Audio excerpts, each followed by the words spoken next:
Telling me to dance, taking a chance.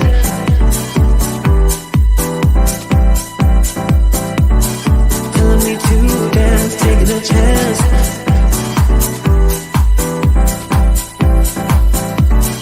Telling me to dance, taking a chance.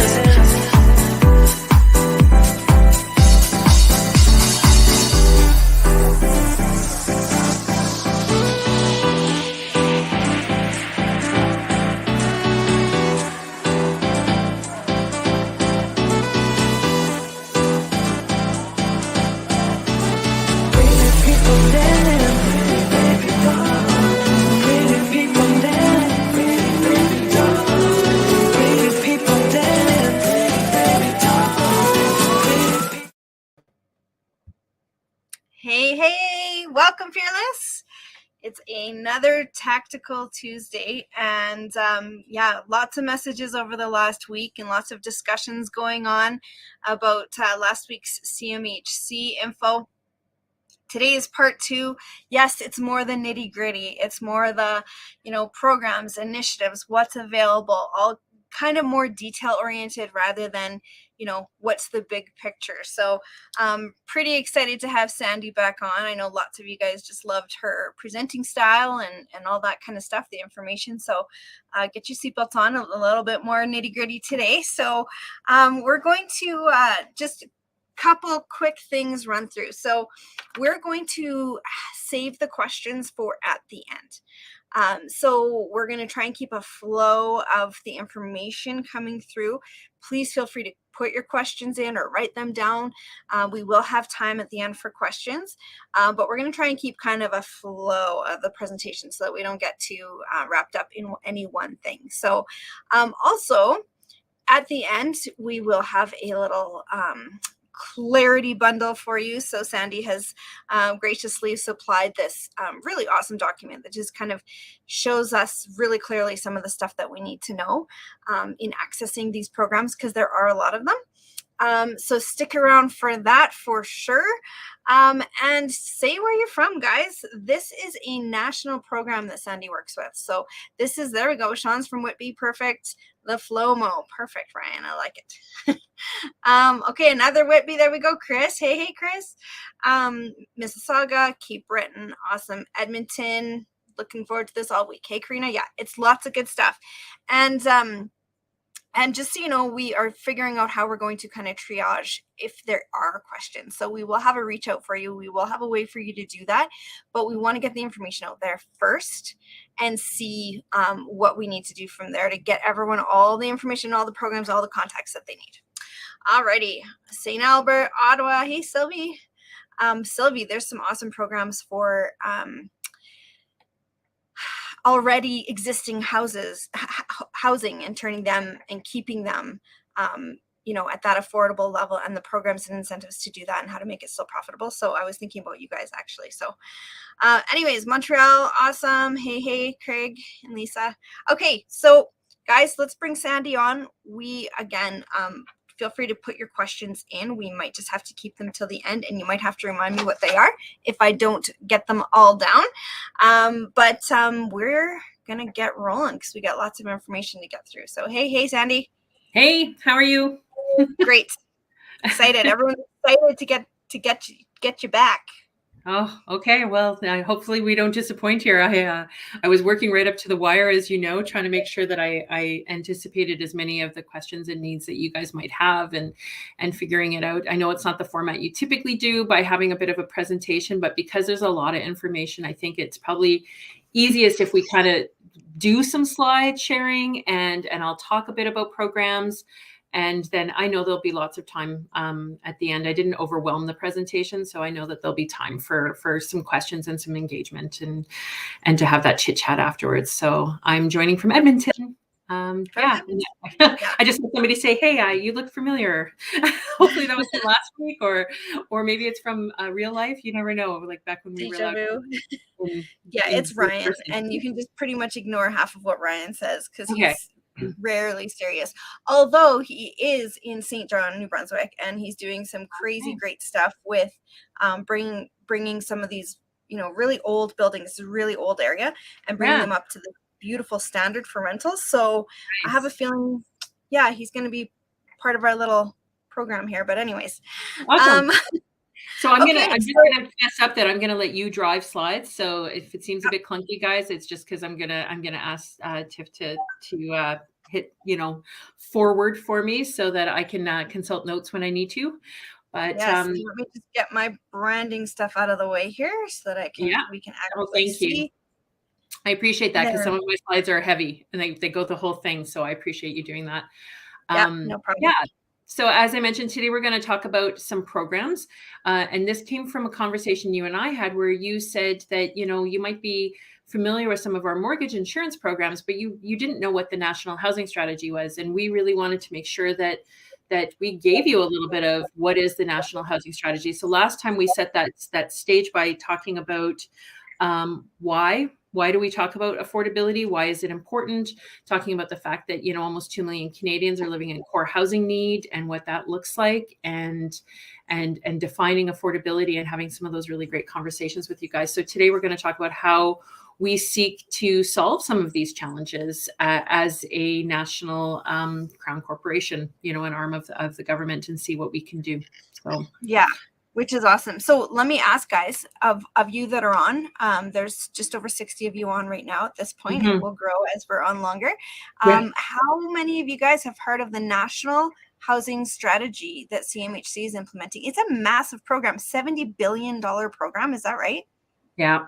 And more. Yeah. Often there's more money invested. That's what it was when it was launched. That's what it was $70 million. Yeah, $70 billion. Yeah. So it's huge every single year. It's massive amounts of investment in the sector to try to ensure, as the next slide will show you, if you wanted to advance it to the next one, so that we can. Oh, you wanted to see about that first? Sorry. I'm just looking at some of the answers. So far we're like half and half. Okay.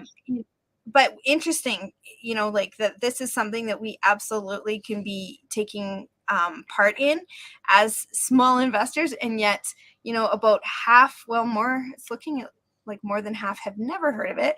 Well, yeah. About half. Anyways, yeah. Okay. So let's talk about it. What is this?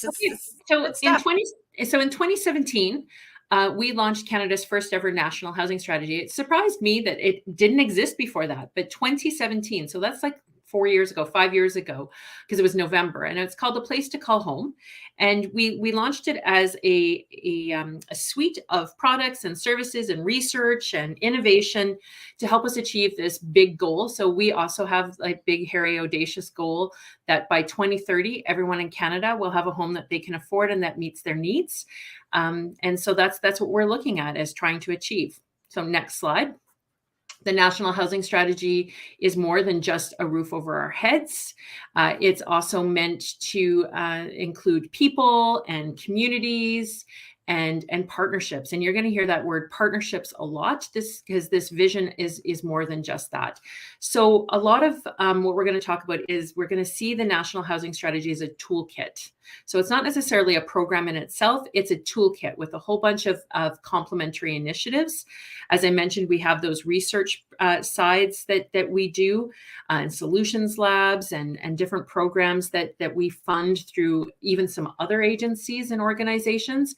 But today we're going to talk a lot more about some of our funding opportunities, and that's where we're going to go. So and I love that, the word partnership that you've got in there, because that's really where we come in. Is you guys have this massive goal of providing housing for everyone by 2030. You can't do it alone, and so what you are doing is reaching out and saying, hey, we need partners, we need the big guys, we need the little guys, we need everyone. And so that's pretty exciting for all of us. Exactly. I think it's important, though, to kind of back up and talk again about there are two streams under CMHC. And it's funny, we were just doing renovations in our home, and my home's about 45 years old. And we were tearing out some drywall in the bathroom. And I saw this, the plastic film, that you have on exterior walls, and it said CMHC on it. Right. And I laughed because, that's the sort of thing that people think about. They think about the mortgage insurance we as homeowners have to have. When we can't put a significant down payment down on our homes. Those of you in the sector as investors obviously probably encounter our mortgage insurance programs, just because we're really the only game in town typically.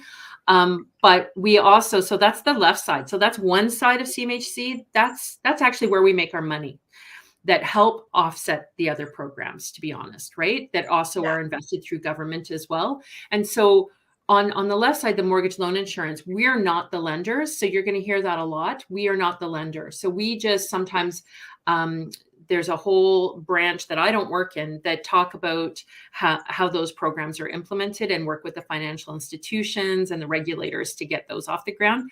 Where we, on the other side, under the National Housing Strategy, is where we are the lenders. So we are the underwriters. So that's where we're going to focus most of our energy today, is talking about those direct lending and the NHS programs.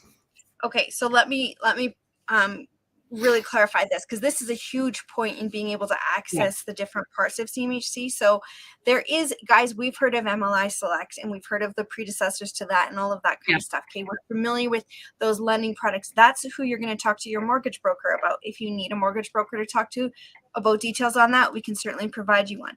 So that is where, you know, they are brokering a deal with another lender, but CMHC is going to insure it for a price. That also, that money then goes to helping the other side, which is what we're going to talk about today. And that other side is under that umbrella of the National Housing Strategy. And that's what we're going to put our time and energy into today, because here's the thing. You can get information on MLI Select from a host of other people, Sean Impey, Sean Sullivan among them, within our group right here. So you can get information from them on MLI Select. You won't get information on the National Housing Strategy from anyone except for people like Sandie and her team. So that's what we're going to focus on today. That is on the right-hand side of your screen, if you're looking at it the same way I am, where it's direct lending. And again, that's where they are the lender. You're not going to a bank. They are the lender. So, and it's programs through that. Perfect. Okay. Exactly. The next slide, I think, kind of shows that a little bit more, because it talks about the different programs and offerings that we have and how they fit into different phases of development, because they span the full housing development to pre-development to project stabilization. You know, so everything, as you can see, this is a really handy chart that talks about some of the different programs. Today, we're going to talk about seed funding, the National Co-Investment Fund, the rental construction financing. And even though I'm not the expert on the MLI, I will do a really high level introduction, especially to Select, just because it is new and it is very exciting. So I will touch on it, but this is kind of an overview slide of all the different programs we have. And on the next one, it talks about just some of the general criteria when we think about our programs, whether they be even the MLI, but definitely under the National Housing Strategy. All of our programs in the general sense follow this prioritization criteria. So they include 5 or more units, you know, to access. So it's not for single family housing, like one-ofs, okay? We want to, you know, serve first those populations that need housing first. So the people that are we call them priority populations, and we have identified them. We talked about them a little bit last time. We also, all of our programs have varying different degrees of depth and duration in regards to affordability, you know, ranging from 10 years to 20 years, that sort of thing. And it'll make sense a bit more in a second. We want to know that where you're building it will have access to amenities to those tenants that are going to be living in there. And that's actually a really good place. We're going to be talking pretty much about rental housing at this point. And maybe in our Q&A, we can talk about some of that other stuff that you're hearing buzzwords around, like rent to own and stuff like that. But we want to know that the tenants that are living in your builds, in your projects, have access to amenities. So if it's for families, is there a school nearby? Is there transit nearby? Is there grocery? You know, like, we don't want to put people in, you know, an amenity desert, for example, and say that, hey, we've provided them housing. We have certain accessibility features that we want to make sure are part of our builds as well, and support energy efficiency goals, which I know is super important to a lot of your members as well as us. And these criteria are minimums. You know, borrowers are also rewarded for exceeding those, and you'll see that as we go through some of the different programs. And so I was going to start with seed funding. So so one sec. Let me just kind of go back to really quick, just for those of you that missed part 1. you do have access to the replay from last week, but I Yeah. want to just really clearly say that, a lot of times when we as investors hear affordable housing, it freaks us out for a couple of reasons. And one is, generally speaking, we think, well, then it's not profitable. And what Sandie's showing us is the incentives and the funding and the grants and the, different incentives and programs make it so that it is. So don't just write it off right away. Secondly, we also think of a tough tenant demographic. And those who've watched us for a while, we really believe in selecting your tenant demographic before you select your property. So just to be really clear, she's not talking about, some of the social program housing for the homeless or those that are, in maybe more difficulty. We're talking about those single moms out there, maybe, people new to Canada, whatever, people that need that hand up, not hand out. And so that's who we're talking about. So when Sandie's talking about these initiatives being intended for this priority population, that is within that. Okay. So don't get too scared about I can't handle the tenant demographic, because it's not what you're thinking, and go back and watch last week's to kind of find that out a little bit more. But yeah, this is great stuff, Sandie. Super clear. I love it. This is exactly the prioritizing criteria. So if we as investors want to access these programs, the more of these things we hit, the more availability of these programs we'll have. Yes? Exactly. Because all of our programs are scored, and you'll see that in a second. So we score things. So the closer you are to those amenities, the higher your rank and your score will be. The deeper your energy efficiencies, the higher your score will be. Okay. So that's how we work that. So if we're going to talk about seed funding, because this is kind of a neat one that I don't think we're starting to see some pickup with this with the larger REITs, where they're stacking this with some of their MLI programs to assess whether or not they may want to, what type of renter they might be looking that might need a bit more affordability. So seed funding is for pre-development, and it's, especially as it says here, helpful when you have a complex project that might include many partners, work with the community, or if you're dealing with a difficult redevelopment. So seed funding is intended, and you're going to see like a huge list in a couple slides here of some of those pre-development activities. So it could be doing a needs and demand survey, analysis, just to see, is this type of housing needed, and who's it for? It might be to develop those partnerships that you might want to access with maybe a community housing provider or another level of, like a level of government, to be able to be a partner in that sort of thing. So you're saying they will actually fund the research in order to see if there's something that can be done, because that too is a concern, is that we, as investors, we are usually wearing many hats, as as a that we don't have a lot of extra time. And so what you're saying is, well, there's programs that say, listen, let's look into this, but you can't do it all either, and we will together make it happen so that there's actually available funding or whatever it might be. That's right. That's amazing.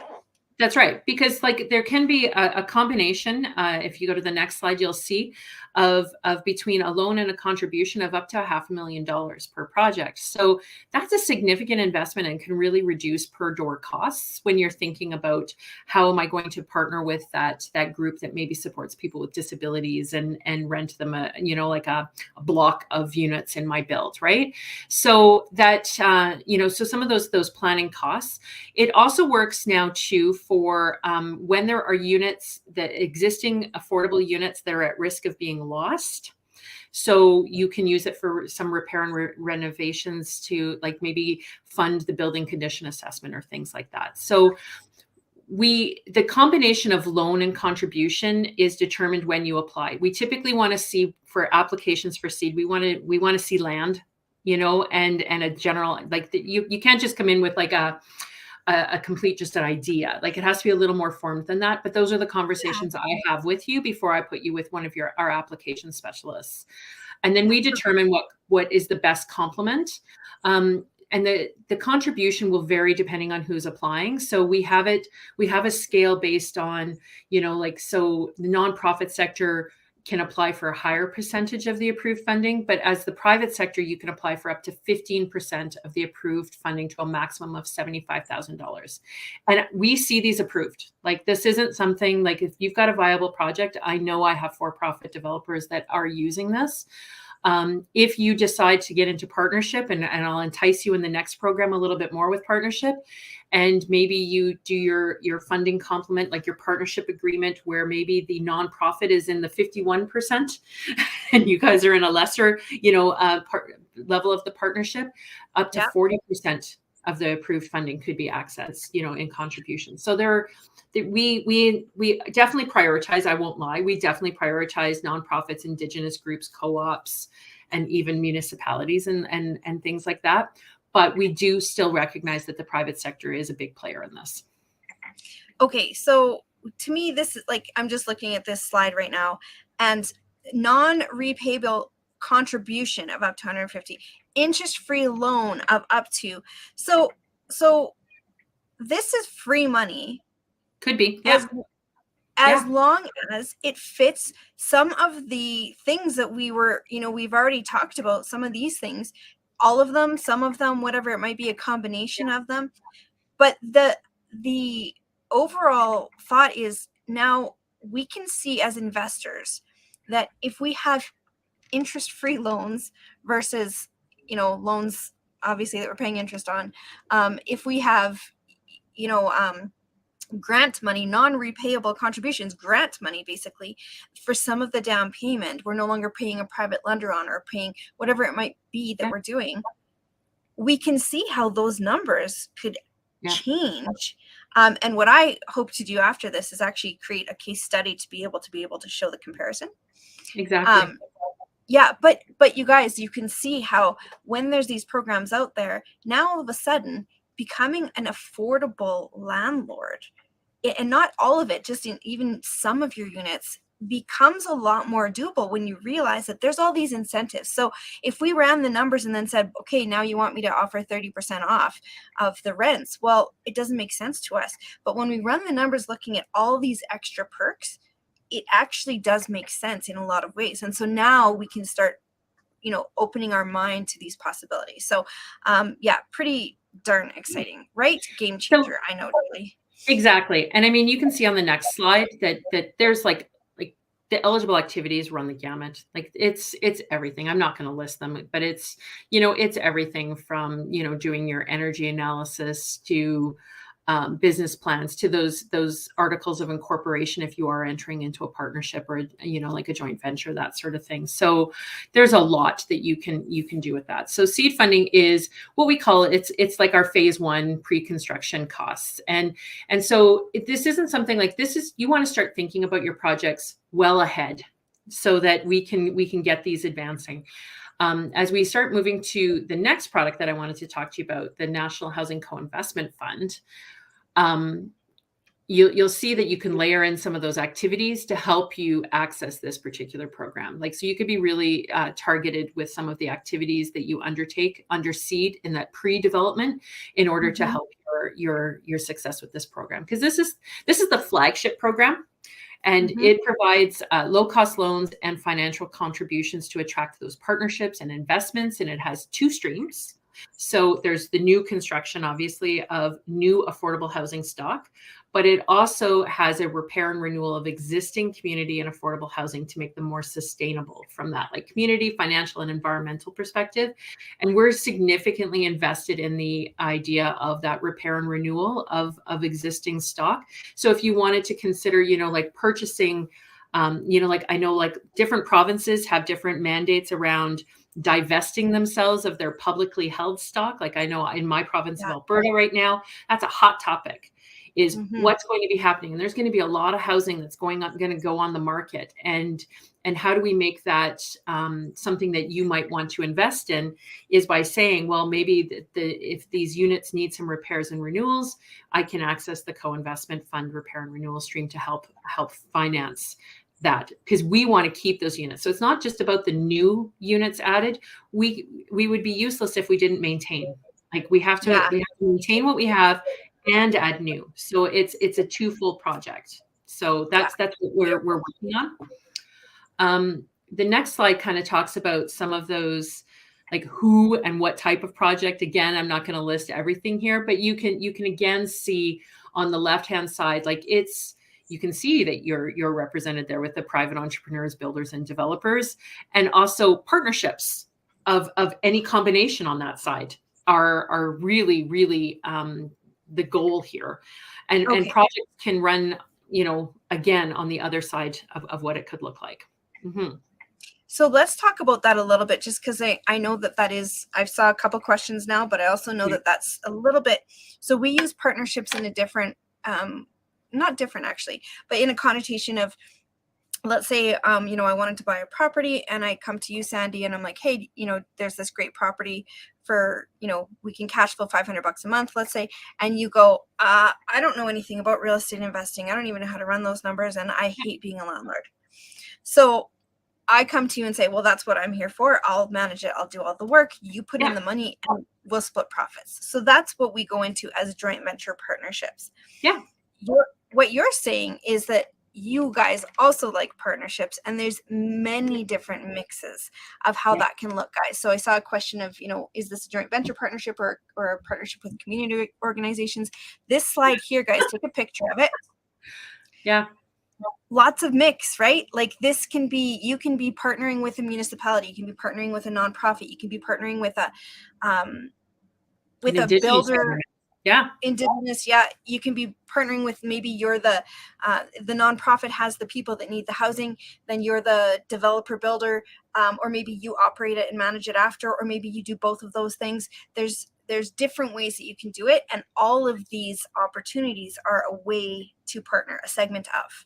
Exactly. And the projects also run the gamut. I mean, I know some of these aren't in your personal risk appetites, shelters and transitional, but, obviously there are a lot of other different types of things that we're talking about. And as we move into like the financial viability piece, you'll see that we want to see builds that include those partnerships, that also include not only a mixed group of tenancy in order to be financially viable, but also, different types of renters, but also maybe some commercial things like that. So you'll see that in the next slide. But partnerships are central. Like to access this fund, you actually have to be in partnership of some level. It used to be that we used to say that you had to be in partnership with another level of government, but we don't say that any longer. There does need to be some government buy-in, so we need to be building housing that your actual region, your municipality or province or whatever it might be needs, but in order to access this. But we don't necessarily expect that the province or your municipality will kick in actual cash. It could be private investors working with a nonprofit, that sort of stuff. So it's just, a partnership of some level. And then that structure is how you work it. So I'm just going to throw a couple of these. Sean Sullivan. So this is one of the mortgage brokers that we work with, and he's an investor himself. And this is the person you would talk to about the MLI select products, that sort of thing. And he's saying, I'm in. Like, I'm all in to do this. I want to make this happen. Lease us out east. Like, it's out there. And it's just awesome because there's so many opportunities for us that we didn't know about. So I'm so happy to have you. Thank you. I'm going to go through the next couple slides quicker because I think that they kind of all go into one another. So I'm going to go through them, and then maybe we can, if we have to follow up with them afterwards. But, again, we have these kind of minimum eligibility requirements for the co-investment fund. So we talk about those social outcomes. Again, so, and we score them, so addressing, remember we talked about those prioritization criteria. So those are those social outcomes. Okay. But in terms of minimum requirements, we are talking 5 units. So always, and they don't have to be in the same building. They don't even actually have to be in the same town if you're talking about small municipalities, right? And we also allow for up to 30% non-residential in the co-investment fund, which is significant. And that, honestly, that is the way to go if you're looking at a build to achieve, great financial viability. So we want to see that 30%. Yeah. Sorry. Tell me, why is that significant? And what does that mean that it doesn't have to be residential? So that means that you could lease out maybe your podium level, like your main floor, to a coffee shop or a daycare, or in smaller communities, we see actually partnering with municipal amenities. We have like a city hall on the main floor, and then residential workforce housing for a resort town up top. We see, I've seen libraries, I've seen senior centers, even the nonprofits are doing this. What they're doing is they're like the YWCA is having, like the Y services, like the things, the program space that they need on the main level in their office spacing, and then putting residential above. So up to 30% is quite good, and it really helps increase your financial viability, because we're going to need you to demonstrate that you have that financial and operational capability to sustain the project for the duration of the term. And that you can support like cost overruns and delays. So I want to talk more about affordability, because I think that freaks people out. So the co-invest, and I want to kind of see if I can break it down. Yeah. That's why I just love talking to you, because you get it. Yeah. So the affordability piece for the co-investment fund, okay, and this will vary with other programs. We use a term called median market rent for your area or lower. Okay. So we want to say that at least 30% of the units must be at 80%, so a 20% discount, okay, off of median market rent for your area. And you can access what is median market rent on that housing market portal that I link later, but we talked about it last time. And you can see in big CMAs, like in big cities, it'll get broken down by neighborhood for you. In smaller communities, it might just be the town or the region, or you can take your closest one, or you can actually get that information from municipal governments as well. And so we want to see that 30% of the units. So that means you have 70% of your units that you can have at market to help offset the costs of those ones that you're doing a deep affordability to. And one of the reasons that we're talking about trying to entice you to the deeper affordability is because that's where the vast majority of housing is needed. We have found across the country, now it'll vary from region to region, but like it really honestly will. But in many regions in the country, we don't need as many market rents. Like, I think our vacancy rate in Edmonton is something like 16% or something like that, right? And there's like almost 5,000 rental units in construction right now in Edmonton. Yeah. So, but yet we have that high vacancy rate, but yet we have huge waiting lists. Like 5,000 people are sitting on a waiting list for affordable housing. Those are people that need their rents to be at this 80% of median market rent. They can't pay market, and they can't even pay like near market, which is usually about 15% off. So this is where we want to do that. The co-investment fund also has this, and this can be a bit scary for people, but we want to maintain these units, is we want that 20-year commitment on this fund. This is one of the things that we ask to be able to get you those really great interest rates and to those incentives and the potential for contributions and things like that, is we ask for you these units have to be held for 20 years. And so that's a significant, I know, investment, but it is important to it. And then just other things. Okay, go ahead. Yeah, let's talk about that. So as you know, okay, really quick. As you know, I've said that will freak out a lot of investors, and you've said that there's even ways that can be, and we can't get into it today obviously for time, but that can be circumvented as well in the numbers, in the grants, in the interest rate things, all of that, so that kind of stuff can make sense, so that even if you had to sell it to the next buyer and they're going to be freaked out a bit, there's that incentive. Yeah, perfect. Okay, exactly. Awesome. Okay. And then energy efficiency. This isn't something I usually have to sell to private developers. You guys are usually pretty good, but we're going to be looking at, like if you're looking at the 25% is off the 2015 code. I actually should probably update this, because most people are using at least 2017, which we ask for a 15% reduction from the 2017 code. If you're doing renovations and repairs, we just want to see a 25% decrease in that base case pre-forma, like from what it was before. Accessibility. For the co-investment fund, we do ask for new construction that 20% of your units must meet or exceed accessibility standards, or you could use full universal design. And we have guidelines in place to show you what that will look like.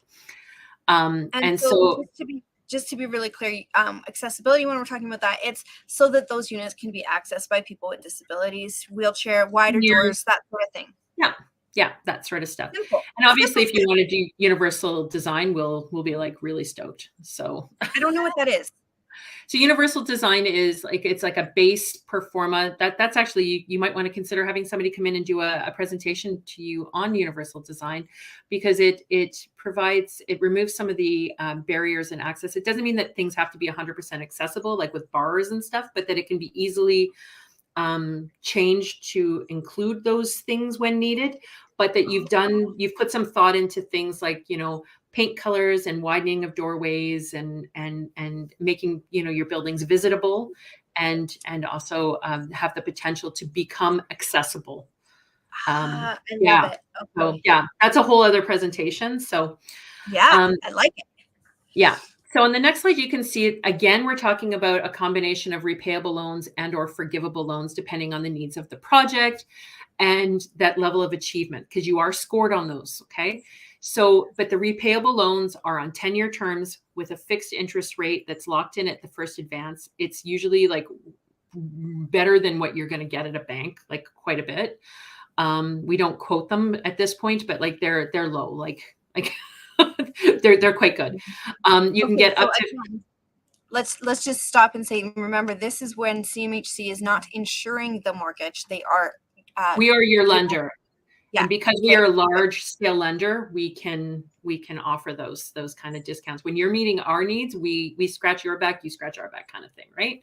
Yeah, right. We have up to a 50-year amortization. So that's your smaller monthly payments, longer term viability. As a private sector borrower, you can access up to a 75% loan to cost. Okay, so LTC. But this is where partnerships are. I'm going to push that again, because a nonprofit can finance up to 95% LTC for their residential and 75% for their non-residential. So this again is where those partnerships really shine. Yeah. So repayable loans are considered as the first option. We kick in those contribution amounts often. To get a project over the finish line, especially if you're wowing us with those things like, your amount of affordability and your accessibility and your energy efficiency and stuff like that. But we also, again, sometimes have what we call contribution carve-outs for certain populations.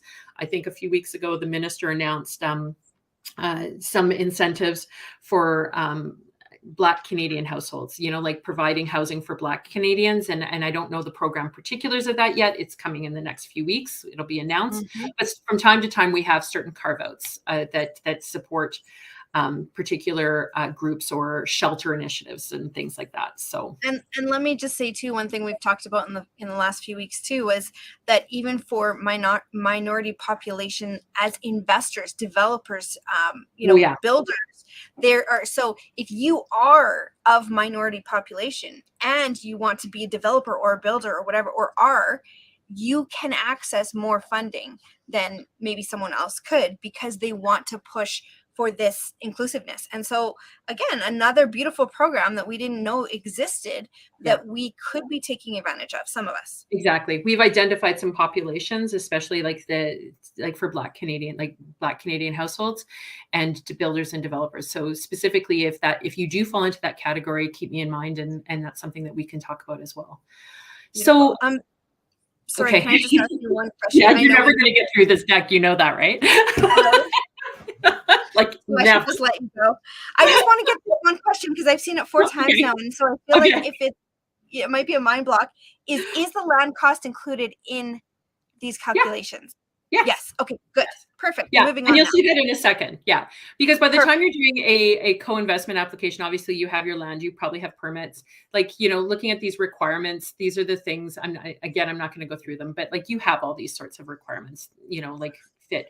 But what's really cool is on the next slide is this handy tool. And you can access this tomorrow if you wanted to, or later today on our website. So if you just Googled CMHC co-investment fund and just go through the resources, you'll see that there is this financial viability assessment calculator, and it's a fill outable like Excel workbook kind of thing where you can number crunch and play. Like you're not held to anything. You don't have to sign up for an account. You don't have to do anything. You can just play with this calculator. It's really tiny, obviously here, Beautiful. but it's a place that you can start, doing some number crunching and things like that. So okay, and it was again, what do we Google one more time? You'll Google exactly what I Google, which is CMHC co-investment fund, and then there's resources there. So just there's a menu on the bottom that says resources, and you'll see this assessment calculator. You'll see all the like how to apply, documentation checklists, the requirements, all sorts of stuff. And they're always these processes are always being updated because we're known to be a little bit cumbersome, I won't lie. And so we've been streamlining a lot of our processes, and there's more coming. Like there's more process improvements that I know are coming. So we're constantly evolving how our application process. So if you had experience 5 years ago, or like, especially when the housing strategy was first announced, to now, I implore you to try again, because maybe it's gotten better for you.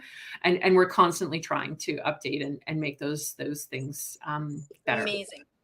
So I'm just going to touch on one other product here. And this is one actually I'm going to full on fess up. I don't talk about a lot because in my region, in the prairies, we don't do a lot with this particular fund anymore. We had a few projects that are in the completion, like they're in the rent up stage right now in Calgary, and I think in Fort Saskatchewan, and I think there was one in Manitoba. But in other regions of the country, RCFI is what we call it, is a hotter commodity. So it targets that kind of middle class Canadians by financing projects that are financially viable without ongoing operating subsidies. So again, ongoing operating subsidies are when maybe your province kicks in money to support those populations that are living in your place. So this is just for rental housing, and it provides both direct lending and insurance. And so it provides low cost loans to encourage the construction and supports those sustainable apartment projects in areas where there's a need for rental supply. And again, it's more regional or stakeholder focused. I believe there was some announcements around co-ops in this particular fund. Like, so there's different things that are happening around that. So this is something to keep an eye on. On the next slide, you can see like it funds standard apartments. It's not to support retirement homes or single room occupancy things or student housing. And, it offers like 10-year terms with one low interest rates, 50-year amortization. We saw lots of large scale real estate investors access this program across the country. Nice. Some of you may have even yourselves. So there's a lot. Again, after 10 years, your loans transfer to an approved lender for renewal. So we start off as your lender, as your underwriter, but then we move on. And so it's meant to stimulate the rental housing construction center, and is compatible with, different local affordable housing programs or initiatives and those incentives, again, with higher outcomes. So I'm not going to get too specific into it because I did want to kind of get through a couple other, the mortgage insurance ones for you. Yep. Okay. So I'm holding my questions. Can you tell? Yes. And I'm going to ask you, actually, let's hold the questions for until the MLI, until I've done the mortgage loan. And then, because then we'll have that good 10 minutes. I can just ramble on. Because again, I'm not your only source for mortgage loan insurance. My knowledge is really high level. I bring it as an add-on to the other programs, not as a standalone. Typically, we have specialties because you can stack most of our programs. That's what's also cool. So you can stack seed, obviously, with pretty much any of them. And you can stack seed with our mortgage insurance programs. You can stack, co-investment and mortgage loan insurance too. So there can be a bunch of different ways of financing your projects. Okay. But we are Canada's only provider of mortgage loan insurance for multi-residential properties. It's that commercial product, as I said, it's some way, it provides those preferred interest rates, lower borrowing costs for construction, purchase, renewal, refinance of residential properties, and facilitates those renewals through the life of a mortgage. So actually you can skip 2 slides to that one with all the little colored squares. So what you get by coming to CMHC for mortgage loan insurance is, that flexibility in financing. You can get higher loan to value. Now we're talking loan to value, not loan to cost. Loan to value ratios, providing larger loan amounts. You get lower interest rates, again, because typically we are very competitive. Guaranteed renewals, they're facilitated for the life of your mortgage. We have those premium credits, for refinance of projects that are already insured with us. So those premium credits, recovery of our CMHC fees and underwriting fees. So those premium things, and the next slide kind of shows you that. Typically within about 5 years, under 5 years, you recoup any of your costs. So you hit your return on equity a lot faster. Which is the next one. There are tax benefits, like our underwriting fees and insurance premiums are deductible expenses from your rental income, and insurance is covered for the life of the mortgage.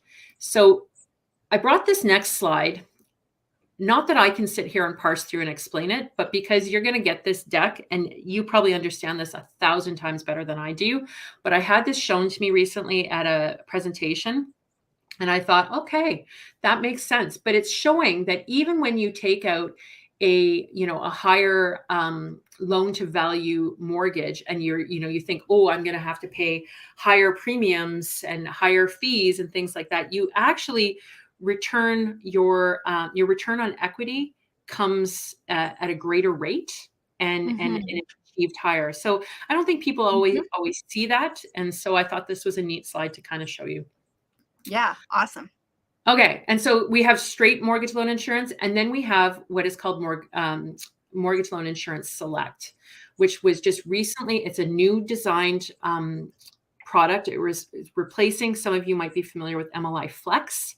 This has replaced that product to drive deeper social outcomes while offering choice and flexibilities. And it's focused on 3 key areas: affordability, because that's our number one game, climate compatibility, and accessibility. Next slide. So it doesn't matter. This one, you can go back. Go with my pig. I like him. He's cute. So,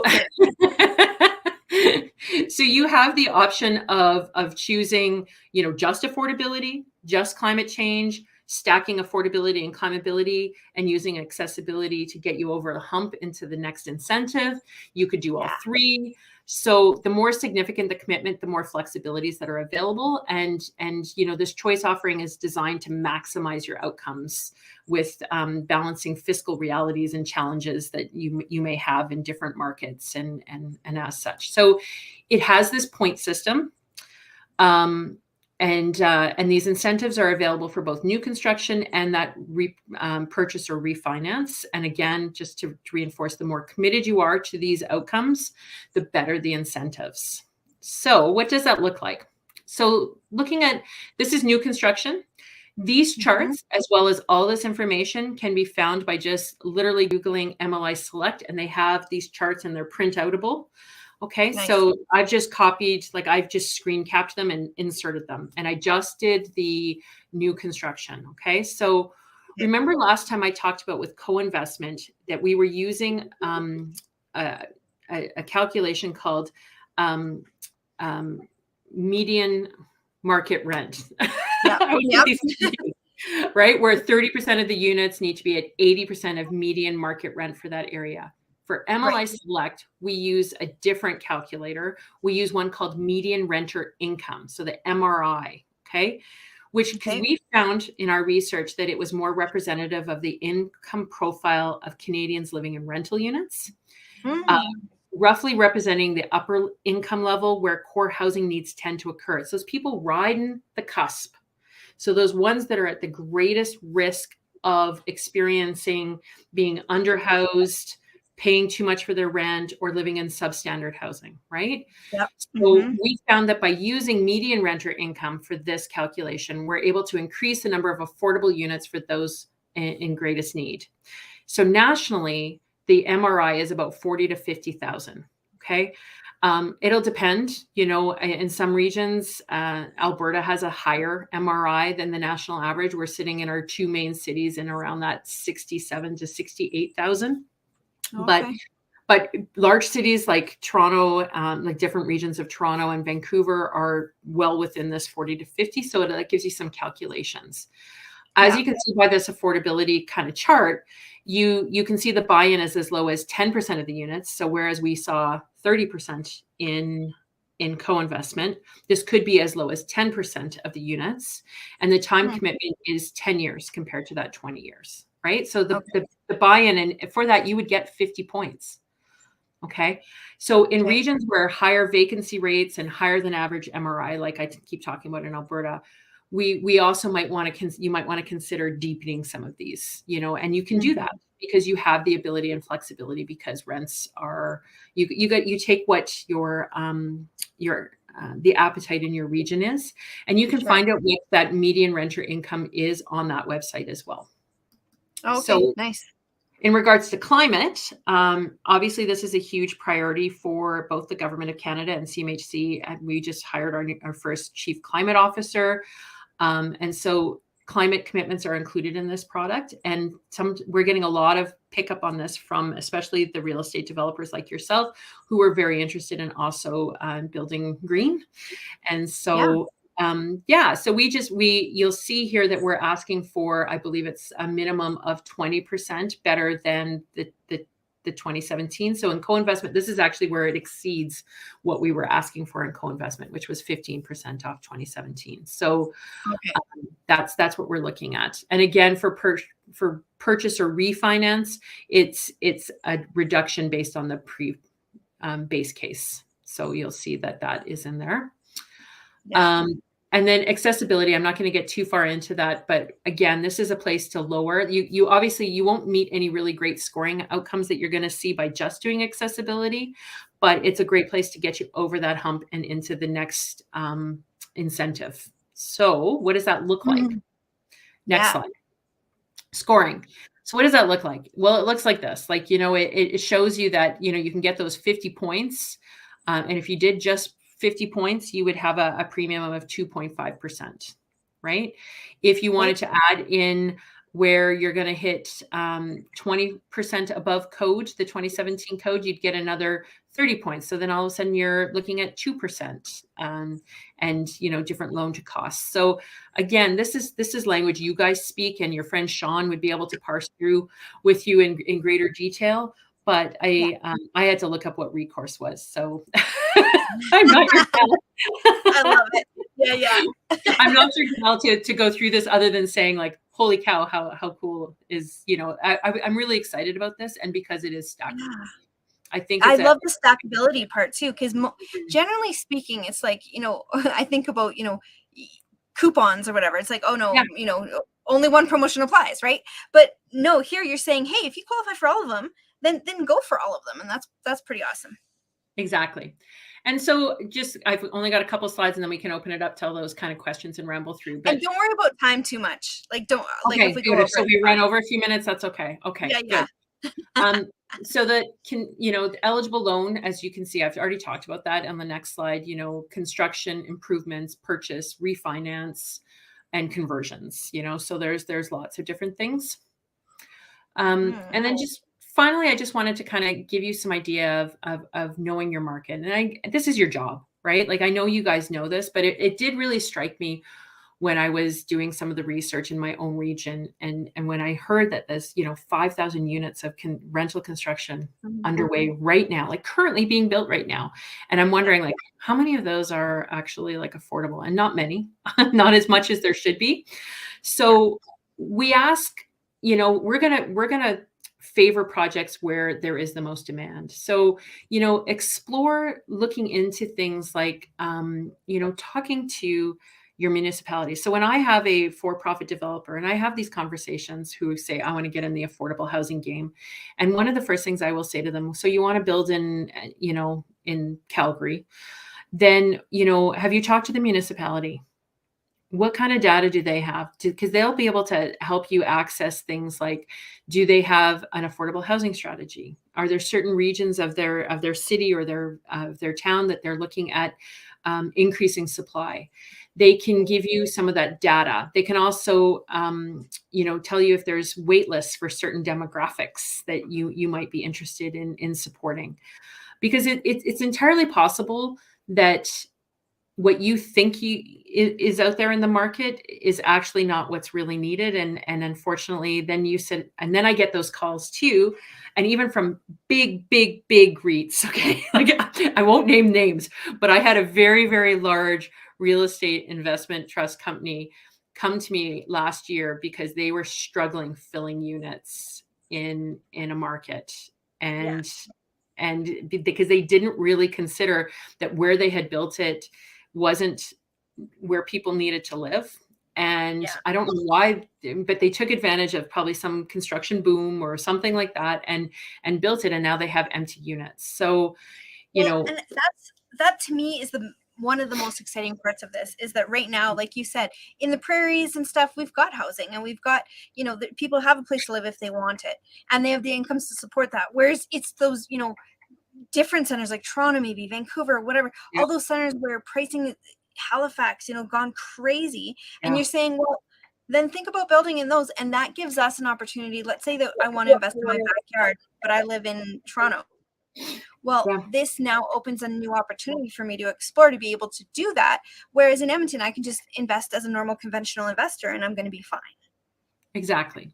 And so there's some really great sources. Like I've talked about some of those, of where you can get some of the data. I know we talked about the housing market information portal last time, and I have that on the next page. There's like a screen cap of like the landing page that you can do, where you can put it right down to a community or like a neighborhood, but you can also do a municipality, and you can subset this data. Like there's all sorts of different layers and things that you can do. You can go to the municipalities and ask about need and demand studies. Talk to some of if you're in partnership, what are the wait lists looking like? Probably not going to do those shelter use count studies in the work that you guys are doing. Stats Canada, going and seeing what the demographics are, existing housing stock. And then also, I think it's really important, especially in smaller communities, is to talk to the people on the ground, like who is living there. Like small communities are people are chronically either underhoused or overhoused in small municipalities, because it's predominantly single family homes. And then they're wondering why they can't get workforce housing because people can't afford and or they don't want to live with 5 roommates. Right. And so, what is needed. And so as part of their economic development strategies, we're encouraging, and so are a lot of other groups, that municipalities undertake these housing strategies, like that they're looking at what type of housing do we need? What do we have? And for our growth projections, what are we looking at? So that's kind of big. And then I just go to them and find out what they need, and then fill that need, just like we do with everything else that we do in real estate. Yeah. Exactly. And then just a summary thing, just to show you that, again, the types of funding that fit the different programs. So you can see that seed, flows through, MLI Select does, and where they kind of go through. So that's kind of, I ran through those last sections really fast, and I get that, but I wanted to make sure that, you've been keeping track of the questions, and I'm sure you have a million, because you're not used to being quiet through all these presentations. Right? I'm not used to it for sure. My husband's laughing right now. It's true. I know. Yeah. I get it. So I'll breathe for a minute and let you. So your last slide says thank you, but let me just go back and say thank you, because the clarity, and there's so many questions, and guys, what we did say was that we're going to try and get to them at the end, but Sandie and I did talk about the fact that we may not be able to, and we may have to find another forum. Let me tell you, we have your questions. We will get them answered. Grant would love to have a copy of these slides. Yeah, they're PDF. You can have those slides. Yeah, she's totally fine with that. So that's great, Grant. I'll get them too, don't worry. But you know, at the end of the day, all of these questions, we can't possibly hit them. So what we're going to do, guys, is we're going to compile all the questions that you've put in, because we're not going to be able to hit them. I can guarantee you that. We're going to compile them all. We're going to get them to Sandie. We're going to find, you know, a way to get them to you, whether that's in a document, perhaps it'll be in an ignited, we've talked about doing an ignited Q&A that we stream into Fearless so that everyone else can watch as well. We'll see how it all works best, but you know, a lot of the questions that are coming in, I wanted to address one of them that I saw, and I think it was Ali, you said that here's the problem with it, and I'll tell you that I agree. This was also, when I first started talking to Sandie, one of my biggest kind of mind blocks toward it. And it sounds like you've already been using some of CMHC's products, so that's great. But here's the thing, is with the parameters and the timelines and the restrictions that CMHC has on some of these things, yeah, is it more difficult for us? Like if we wanted to exit it, yeah, it is. We've got to commit, guys. Like we've got to be all in. It's a commitment. It's a commitment. Yeah. And it's not like, you know, we can go in and get some funding and be like, woohoo, you know, got some free money. Yay. Now we're going to be, you know, keeping it all.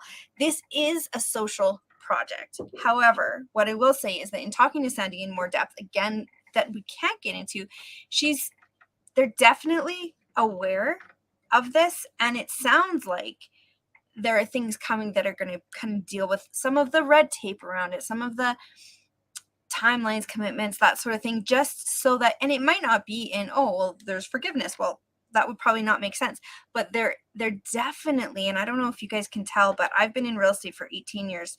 CMHC has always kind of been a hard thing to crack. And Sandie's whole existence at CMHC is enabling that opening of those doors. So might it take some time? Absolutely, I think. But is that where they're headed? And do they now recognize that they need everyone's involvement, including us little guys? I sure am feeling that they do, and they are, and Sandie's very and her whole team is, you know, very committed to that. So yeah, is it a little tedious? Maybe, but can it be worth it? And can this be something that, you know, is a social project for all of us that feel really strongly about it? I think so. I think it can bring really good. If we start to think of housing as essential infrastructure, like that's the biggest piece to this. Housing, you know, and the National Housing Strategy, when it was introduced in 2017, saw this one piece of legislation that said housing is a basic human right, you know? And so, I mean, we have that in our charter, that housing is a basic human right. And in other places around the world, like New Zealand, I believe it is, and maybe even Australia, they've adopted housing as essential infrastructure. So the fact that, you know, like, so it's just the same as having, you know, your sewer lines and and roadways and things like that. We don't prioritize one over another. So we're not saying, and you can see that governments are trying to do that, you know, like when, you know, when new governments are coming into power, municipal governments, and they're saying, well, the old government approved this infrastructure, but yet we have people living on the street here. Why are we building pedways when we should be doing this? And you can see them balking at it and trying to figure out ways around it. And I think it's just having those conversations to say, like, you know, and the pandemic, you know, really broke that wide open. Like, we don't succeed as a society unless we make sure that everyone's needs are being met. And we as a federal government are investing like, if we're going to invest our money, like pour money in, we're going to invest in those populations. That's where you see those heavily financed contribution only sort of deals coming through. So we need those partnerships where they can be to achieve the outcomes for, you know, individuals through MLI Select, those ones that are living on the cusp, or that mom that has 3 jobs in order to put food on the table for her kids and a roof over their head, right? Yeah, and has no choice but to leave her 10-year-old to babysit her 7-year-old because she can't pay for daycare, because that's the reality of what she's living in. And, exactly. And we know in this group that that's something that we want to be able to help. At the same time, this is funding our kids, you know, futures and retirement. Some of us have no other retirement plan. So it has to be profitable. You guys get that. You understand that. You're okay with that, which again is kind of news to me, really. I've always thought of affordability housing meaning like it can't be. And yet, you know, all of these initiatives are coming together, and, you know, nonprofits make money on housing. They just reinvest it. That's the difference. right? Right. Like a nonprofit housing provider still has to be financially viable and all their pro formas, like to qualify for our programs. And Yes. the difference is they reinvest their equity in more, right? Where, that they're not looking to pay, well, they still have to put a roof over their heads as a nonprofit typically, but that's the only difference. So how, like, these programs and initiatives have to make money in order to be sustainable and viable for the long term. So we get that. Yes. Yeah. And are we clunky? Yes. And it takes a long time to move a giant social mechanism, and Yeah. we're never going to see that investment that we saw post World War II, where you see a lot of where this housing came, where social housing came, right? Where there was hundreds and hundreds and thousands of units built across the country to say, here, people, have your housing. So, Yeah. and housing, it's not charity, it's a human right, right? Like, so we've just Yeah. got to kind of see that. Mhm. Yeah. And remember that it's true. Oh, sorry. So yes, they are for 5 units and 5 more, units. guys. Yeah. Yeah, they are. And you can see why that would make sense to the government of Canada, that is, overseeing the whole entire country, that doing, one house at a time is really not going to change a whole ton. So Mhm. they've got to put their time, effort, and resources into those, that are going to have a bigger impact. So please, guys, remember to put your questions in the feed. We're going to go Yes, back through and this. we can grab them. Yeah, we're going to grab them. We're going to compile them. We're going to get them all together so that we can actually make sure that every single one of you get your questions answered. Check back in this feed, but also we'll probably put something in here in Fearless just to make sure that everyone gets access to it. Yeah. Don't know exactly how that's going to look yet because it did go a little much, but guys, thank you for all the support. I love how engaged you guys are, and yeah, we're gonna get through this, and yes, we will share it, Julie, in one way or another. We're not exactly sure how we're going to do that yet. We don't want to inundate Sandie, but Julie, But you also have that cool Bible that I sent you that you can send out too. oh yeah, okay, Julie, can you throw that We in? call it the Bible. You That's so funny. Yeah, throw that in the chat, that PDF, if you don't mind, and we'll also make it available in Fearless, you guys. So all right, so let's cut it here. Thank you, Sandie, we got through it. Can you believe it? Yeah. So good job. Thank you so much. And you and I will be in touch so that we can figure out a way to make sure that there's even more clarity. But even just that, okay, so you're calling it the Bible, so that little manual or Housing Solutions Table. It basically has all these programs, and it breaks it down as to how many units, how the programs work, and it's all of them, including the MLIs. So perfect. And there it is, guys. You can see Jules. Literally nice. updated March 2022. So it's brand new. Yeah, I saw that. Okay, perfect. So, and that table just was, I was looking through it and I'm just like, oh, this is just so clear. It was. I use it all the time. Yeah. Yeah, I bet. Okay, guys. Okay. Thanks again, everyone. We will see you next week for Tactical Tuesday. Sandie, I will be in touch with you. Thank you. You betcha. We'll get those questions answered. Okay. Amazing. Bye, everyone. All right, Igniteds, we will see you over in Laser. We are running it just a little bit late, but that's okay. We'll see you guys over there and get all your questions answered. And we will see everyone for Tactical Tuesday next week. Next week, we have an Alberta landlord group. So lots of people are wondering about investing in Alberta. And I feel like the number one thing you need to learn when you're investing in some places is how to manage the tenants there. What is law? So this is a great group for you to be engaged with. So we'll have you guys next week and we'll see you all there. All right. Have a good night, everyone.